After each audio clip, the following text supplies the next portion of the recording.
Phantom, how's it going? Today is Q&A day. You submitted your questions. I've got my coffee right here, and we are going to get right into it. So, let's do it.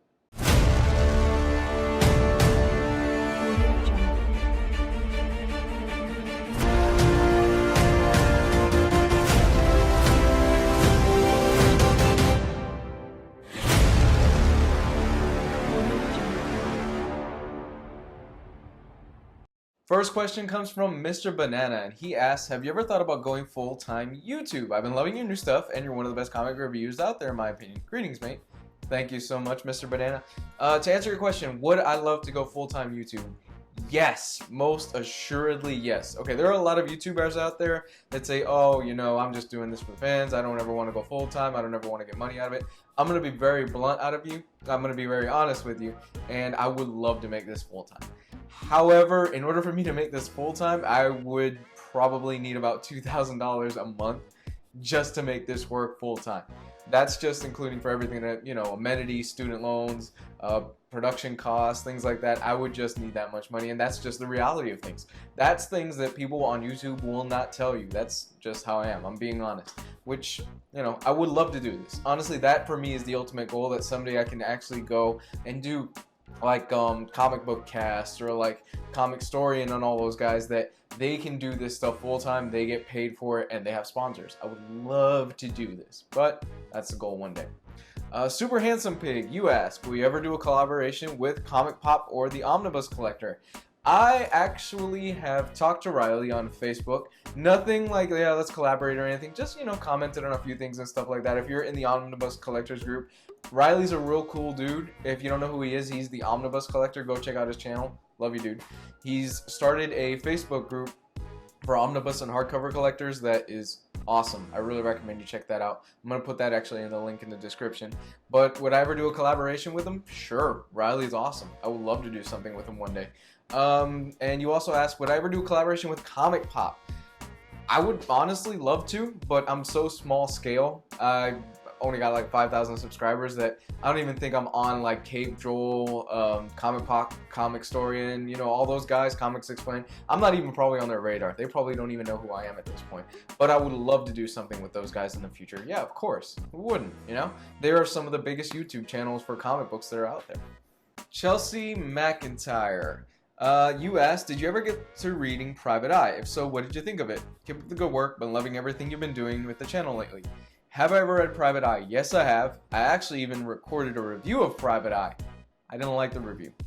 So look, there's tons and tons of footage and tons of reviews that I've recorded, and I have scrapped completely because I just didn't like how it came out. I think it didn't look well, or I just think I didn't come out clear enough.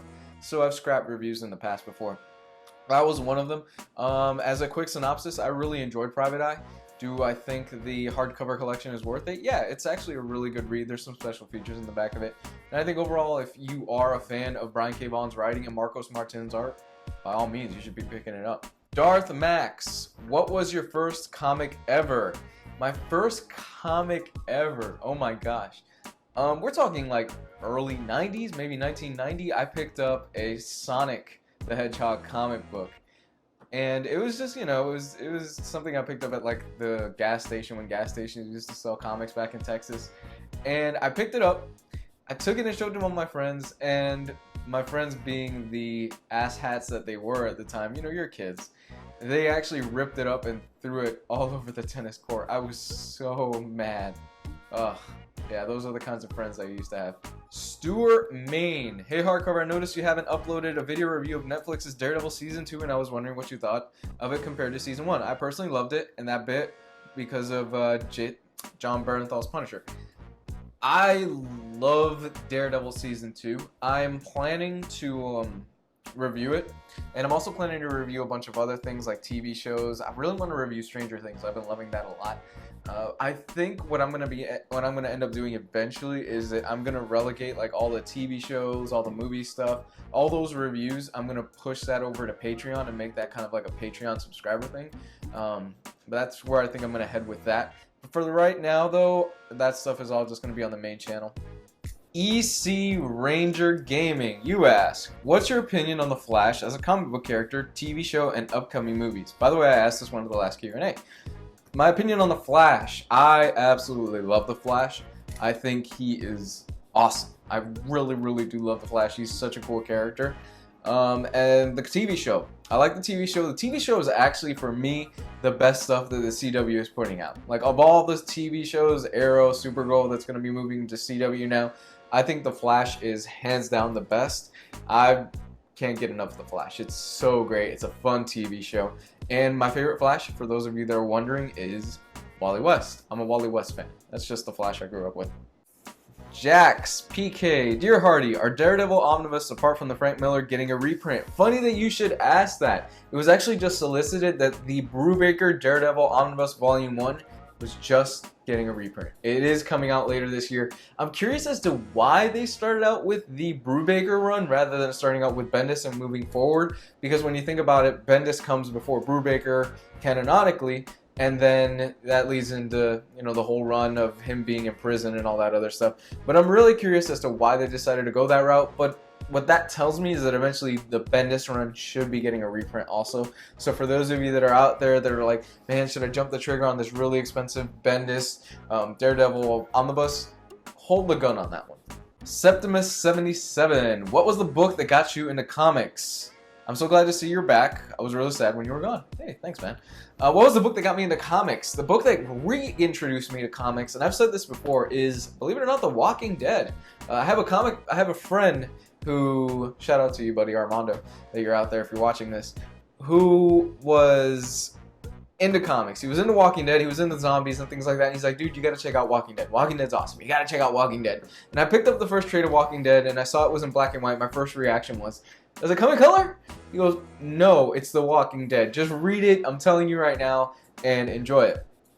So what he ended up doing was he gave me a flash drive of some comics. I'm not going to say what it was or anything like that. But he gave me some flash drive of a huge amount of Walking Dead. I read through probably half of what was available at the time of Walking Dead in maybe like an afternoon. And I was hooked. I fell in love with it, and then I went online on Amazon and I ended up buying like just some random crap. I bought like Planet Hulk. I bought the Planet Hulk trade paperback. I read that and I fell in love with buying comics, and now I'm here. Bullbrow, how do you prefer the Batman, with long ears or short ears? I am a fan of the short ears. I like how it looks better, short ear Batman. Curtis Whitehouse, what's the best starting point for Spider-Man, not Ultimate Spider-Man? Oh, you're kind of cutting me off a little bit here, because I always tell people when they want to start with Spider-Man, start with Ultimate Spider-Man, because it's a great jumping on point. But if I had to say, if you want to start with the classic stuff, pick up the Amazing Spider-Man Omnibus. It's a little bit heavy, you know, dialogue and all that other stuff. If you want to start with a more modern day take, J. Michael Straczynski's run on Spider-Man is great up until the whole Mephisto and, you know, cutting out the marriage and all that other crap. That's really good. If you want to start even more modern day, start off with Big Time. Spider-Man Big Time. They have these trade paperback Ultimate collections. Start off with that. That's close to where Dan Slott started, if I'm not mistaken. It's in that ballpark. And then you can just go from there on to Superior Spider-Man, Spider Island, all that good stuff that's coming out right now. Maxim Metalski. By the way, I've always said this, but if I butcher it, I'm sorry, guys. What do you think about investing in comics, especially in absolutes and omnibuses? If not to talk about lottery tickets, single issues, do more hardcovers rise the price after they go out of print? What is your experience? I'm going to be very honest with you. If you are in this to resell, buy low, sell high, and all that other stuff, you are probably in the wrong type of fandom and the wrong type of industry. Because for those of you that are out there that are looking for another Walking Dead #1, where you get lucky and you buy it low and you buy it when it first comes out and years later it's worth something, you are going to be spending a lot of money on a lot of comics that are going to be worth nothing in the future. That's just the reality of it. You have to realize that The Walking Dead is a cultural phenomenon, and it is very, very, very rare that something like that hits that big. It almost never happens. Now, for those of you that are thinking about investing in comics and things like that, I would recommend you start out with buying Silver and Golden Age comics of characters that you know movies are coming out, because that is what skyrockets. That's what goes in value. Those first appearances shoot up in price. We saw this with the first appearance of Black Panther. We saw this with, again, Spider-Man. Think about the early 2000s. When the first Spider-Man movie hit, the price for the first Spider-Man comic book, the Amazing Fantasy one, shot up like crazy. And the same thing is happening now with Doctor Strange. It's happening with the Guardians of the Galaxy. All those comics are shooting up in price because of the movies. The movies dictate the prices. Now, for hardcovers and omnibuses and special editions and things like that, you can have your editions that you know for a fact that they're going to sell out and they are going to go up in price. Case in point, when you have the Shang-Chi omnibus that just came out, the Master of Kung Fu omnibus. If you got the direct market variant in the first week, you got it for a steal, because right now that's easily going for probably like $150, $150, $200 because it's sold out so quick. So you have, you know, the editions that you know right off the bat. Yeah, these are going to be worth something someday. But for the most part, I would recommend you just buy to read. Just buy to have fun, enjoy it. Buy what you want to read, you know? Why would you spend your hard-earned money on something you don't want to read just because maybe one day it'll pay off as an investment? Shafir Ramirez, what's your favorite comic book movie? Or one DC, one Marvel. Favorite DC movie? The Dark Knight. I absolutely love The Dark Knight. Heath Ledger's Joker. Come on. I still remember the day I went to see The Dark Knight back in high school. It's amazing.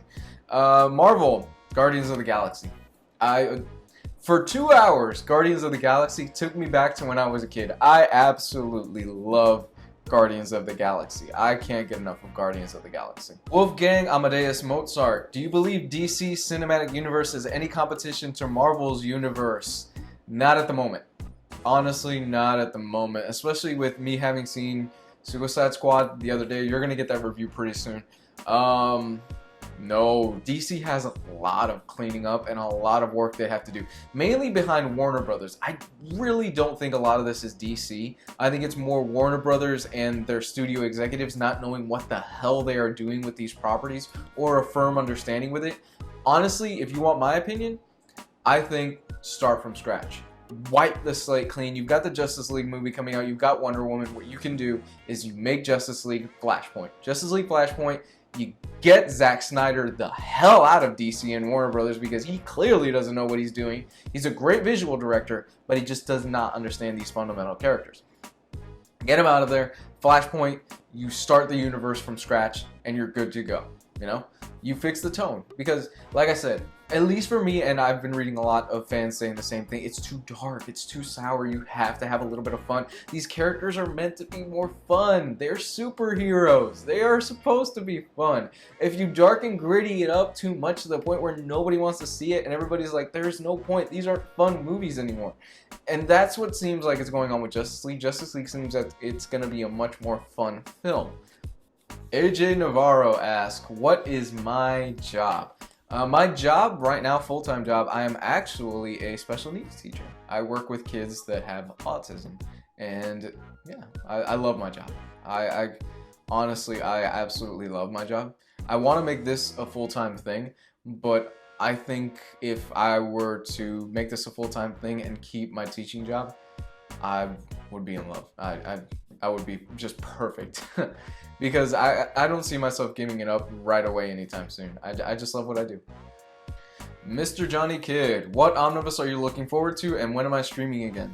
The omnibus that I'm looking forward to, I'm looking forward to the Deadly Hands of Kung Fu and the other Shang-Chi omnibuses that are going to be coming out. I'm really looking forward to those. Those are going to be really fun. When am I streaming again? For those of you that don't know, I used to do Twitch streaming. I think it was like every Friday night on my Twitch channel. I haven't done it lately because, well, there's nobody that was watching. I would only get like 2 people in there, and it was fun. It was fun. You know, we'd have conversations and things like that, but for the most part, nobody was watching. I'd post a video up saying, hey, I'm going to be doing Twitch. You guys want to watch? Nobody watched. So I was like, all right, well, then, yeah, axe that idea out. Troj. I guess that's how you spell it. Sorry, again. Pronounce it. Do you mostly collect DC/Marvel work? I'm not really into superhero stories, but still enjoy your channel. Would love to see you take on Love from Frederick Ramon Cathargo or the new Mobius Highway. Dude, here's the thing about the Mobius stuff and all those Inkle books. They are great. They are really great stuff. But right now I'm focusing on growing the channel, and that stuff really doesn't play well on YouTube, because let's be honest, how many casual comic book readers, how many even, you know, special edition hardcover readers have actually read all the Inkle, the Mobius, and all that stuff? You know, it's a very limited market. I think it's great. Do I mostly read DC or Marvel work? I am a sucker for Marvel. I am a Marvel fanboy. However, I do read a lot of DC as well. But what I've been doing mostly is I read Image. I read a lot of Image. I'm reading so much crap that Image is putting out, mainly because Image is just putting out the best stuff right now. I read a lot of Image and I read a lot of Dark Horse. I really want to dive into Valiant. I've read some things here and there and I've been interested, but nothing's really hooked me in on Valiant yet. Red Mangoose 182, can you give us a quick review on Batman vs Superman? You were gone when it dropped, so I'm curious what your thoughts are. Batman vs Superman. Okay, here's the thing with Batman vs Superman. There's nothing I can say that won't get the fanboys and fangirls out there just absolutely nuts, because I have so many problems with Batman vs Superman that I really don't know where to start. I guess I don't do number scales, but I guess if I give it a number, I'd probably give it like a 4 or 5 out of 10. Now, if you've seen the Ultimate Edition, the Ultimate Edition is substantially a much better film. I like the Ultimate Edition. I think it fixes a lot of the problems that were in the standard film, mainly with the cutting and the editing and all that other stuff. You still have the scene with Martha, which that was garbage to me. That was terrible. But pacing wise, the Ultimate Edition is a lot better. So if I were to give the Ultimate Edition a review right now, maybe 7 out of 10 right now. Again, like I said earlier in this video, I'm going to be doing the movie reviews and TV show reviews and things like that. Not right now, but eventually I'm going to be moving that stuff into a Patreon system where it's paid to watch me do those videos and stuff like that. Diego Maria Cardona. Okay, I'm going to read your second question. Who would win in a fist fight, Alan Moore or Neil Gaiman? I'd say Alan Moore because he has tons of rings. That is the best. I'm going to give it to Alan Moore, mainly because I think he would be able to detach his beard and he'd be able to set it to attack, and it would probably smother Neil Gaiman. However, Neil Gaiman has just magical powers. Everybody knows Neil Gaiman, but you can't, you know, Alan Moore does too, now I'm thinking about it. Alan Moore is a chaos magician, so I think a better fight would be Alan Moore versus Grant Morrison, because you'd finally get that ultimate wizard fight that you all want to see. So that's going to do it for you guys today. I know some of you, if I haven't gotten to your questions, I apologize. It's just there's so much going on right now. I actually have to go now and film the Suicide Squad review, and then I have to finish up the Top 5 Heroes review, which should be up later this week. I'm super busy with this channel. Thank you guys so much for submitting your questions. You really are the lifeblood of this channel. You guys are the thing that keeps it going, and you keep me going as well, and you keep me interested in doing this type of stuff. So with that said, I love you guys. Have a great rest of the week. Bye.